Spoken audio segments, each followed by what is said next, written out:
Halo, assalamualaikum warahmatullahi wabarakatuh.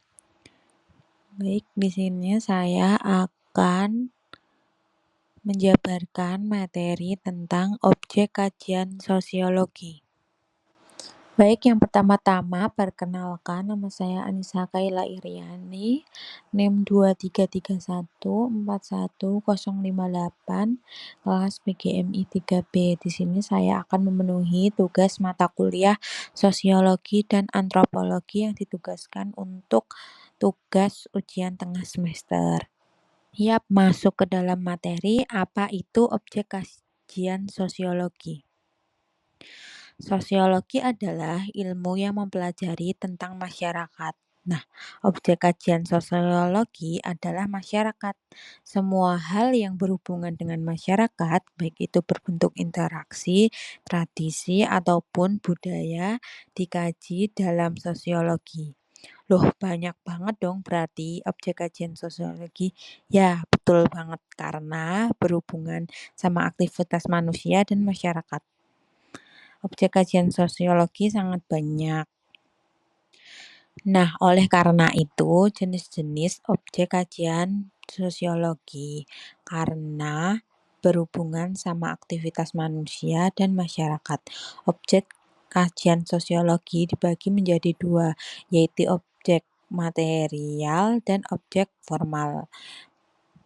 Nah, yang pertama aku akan bahas yaitu objek material. Sesuai namanya, objek material dalam kajian sosiologi adalah fenomena atau gejala yang mempengaruhi kehidupan sosial. Objek material ini dapat merupakan aspek fisik dan aspek non-fisik.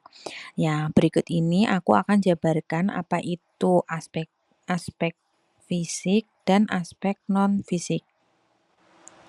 Ya, aspek fisik berupa benda seperti mobil, gambar yang di bawah ini, motor, pasar, sekolah, uang, dan ponsel, dan yang lain-lainnya yang berupa fisik dan berwujud benda. Ya, aspek fisik berupa benda seperti mobil, gambar yang di bawah ini, motor. Nah, sedangkan aspek non-fisik berupa gagasan seperti ide, bahasa, aturan, dan tradisi, dan yang lain-lainnya. Nah, sedangkan aspek non-fisik yang kedua ada objek formal. Objek formal dalam kajian sosiologi adalah interaksi sosial dan sosialisasi yang terjadi di masyarakat. Objek formal sosiologi hadir untuk menelaah korelasi dari setiap interaksi yang terjadi pada masyarakat. Objek formal berfokus pada cara pandang yang mana digunakan sebagai kacamata dalam memahami manusia sebagai makhluk sosial. Objek formal dalam kajian sosiologi yaitu interaksi sosial dan sosialisasi yang terjadi di masyarakat. Contohnya, gambar yang pertama ada kegiatan tawar-menawar sebelum proses jual beli. Yang kedua ada pemilihan metode pembayaran sebelum transaksi. Yang ketiga ada guru menjelaskan suatu materi ketika siswa bertanya.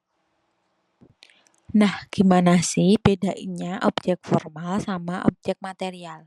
Simpelnya, objek material adalah gejala sosial yang bisa kita rasakan keberadaannya. Sedangkan pada objek formal, kita nggak cuma merasakan, tapi juga berinteraksi secara langsung di dalamnya. Ya, misalnya, tadi aku habis beli ikan cuek di pasar. Nah, selagi jual beli itu, ternyata aku nawar harga ikan cueknya dari 15.000 sebungkus jadi 10.000. Interaksi yang aku lakukan berupa tawar-menawar itu yang dimaksud objek formalnya. Ingat, jangan sampai tertukar dengan objek material ya. Dari satu contoh di atas, kamu dapat mengkaji fenomena tersebut baik dari sisi objek material maupun objek formalnya.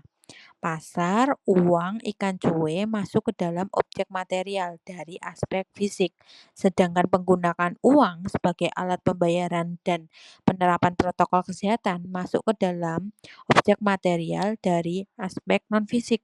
Terakhir, kegiatan tawar-menawar atau interaksi penjual dengan pembeli masuk ke dalam aspek formal ya. Nah, tentang objek material dan formal udah kebayangkan bedanya objek material dengan objek formal. Sekarang kita akan bahas lebih spesifik mengenai objek yang dikaji dalam sosiologi. Baik itu objek material maupun formal. Objek kajian sosiologis secara umum dapat membahas tentang masyarakat, interaksi sosial, nilai, norma, dan sosialisasi. Kelima objek ini nanti kita akan bahas ya satu-satu. Yang pertama kita bahas yaitu masyarakat. Masyarakat adalah sekelompok makhluk hidup yang terjalin erat karena tradisi, sistem, norma, dan hukum tertentu yang sama. Yang kedua, kita akan bahas interaksi sosial. Interaksi sosial adalah hubungan timbal balik antara individu dengan individu ataupun sekelompok atau sekelompok dengan kelompok. Yang ketiga, kita akan bahas nilai. Nilai adalah suatu yang dianggap baik atau buruk di dalam masyarakat. Yang keempat, kita akan bahas norma. Norma adalah segala bentuk aturan berupa perintah atau larangan yang ditetapkan berdasarkan keputusan bersama. Yang kelima, ada sosialisasi. Sosialisasi adalah suatu proses penamaan nilai dan norma kepada individu maupun kelompok dalam masyarakat.